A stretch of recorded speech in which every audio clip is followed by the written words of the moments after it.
Hi there, Virgo. I'm Jennifer Angel. This is my report for you for the week of, or the month rather. I've been doing weeklies for so long, the month of May 2018. Now, I'm going to give you an overview first, and then we're going to go into some dates and transits and aspects, okay? Okay, so the overview.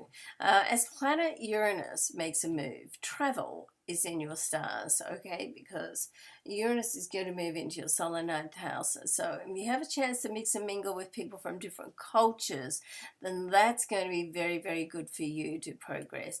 This is a 7 to 8 year transit, okay, it's just left the sign of Aries for 8 years, and on the 15th then Uranus is going to move into the next sign, and for you it brings in you be like a lot of opportunity to gather knowledge. Learning, education will be important, and the more that you can further your knowledge, the more in demand you will be. And you know that term comes together or comes to my mind that says, you don't know what you don't know. It's almost like as soon as you think that you've learned everything there is in your trade, then you realize there's another deeper level, and you really know not very much at all. There's so much you can never have enough knowledge, that's for sure. Now, the full moon at the end of the month can make everything seem pretty intense at home, okay? So you want to be wary of getting involved in a family issue, especially if it does not directly concern you. Stay clear.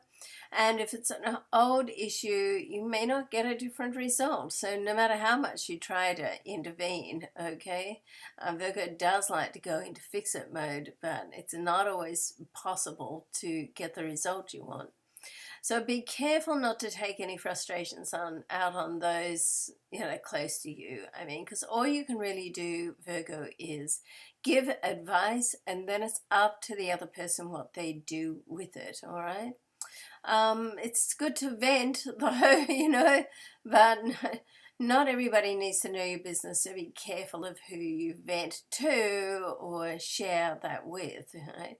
Now, for love, look for a spiritual connection, a deeper interaction of your heart and soul, as well as an easy exchange of communication. That's what works for you.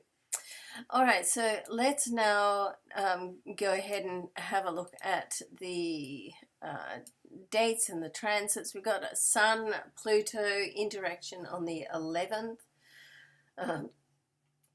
Pluto is in your area of connections. Of course, it's been there for a while, slow-moving planet. This is a particularly great interaction because, it does help. It's like dreams can come true, can line your pockets with cash. So the people that you meet and interact with will be significant or influential in some way. And the Sun is, let's have a look, 7, 8, 9. Okay, so, and it will be very good to handing on levels of knowledge. There's also a possibility of doing some travel as well. Mercury will move to Taurus, and this is your area of dreams, hopes, and wishes, literally, and your soul purpose and travel. If you're waiting on something to get settled, perhaps of a legal nature, then communication can start around this time, around mid-month, particularly as on the 15th, Uranus is going to move to this area of your chart. So as we just spoke about, so, and then at the same day there's a new moon, so it does indicate that there is a new start. So if you are waiting for something to get settled, then it can be settled in perhaps a little bit of an unorthodox way, but it does bring in a new start. So there is a positive slant to it, so I hope so.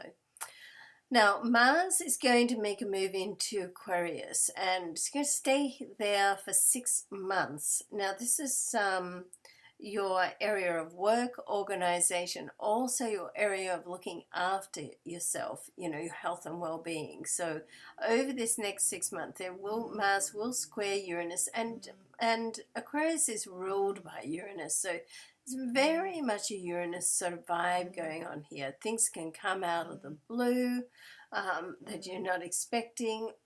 And it like can put like a much more of a creative, different spin on things. So, you're a mutable sign, so excuse me, you're not beyond making compromise or changing. However, you're a very organized earth sign, so sometimes, it can be difficult for you to change at a moment's notice, but try to keep the mindset of just entertaining something new. You just never know where that can lead, okay? On the 19th, Venus will move to Cancer. So we're coming up to a time where you can get out and socialize and meet people, and you just never know when you're meeting new people where that can lead to. And of course it can lead to romance too, so that's nice.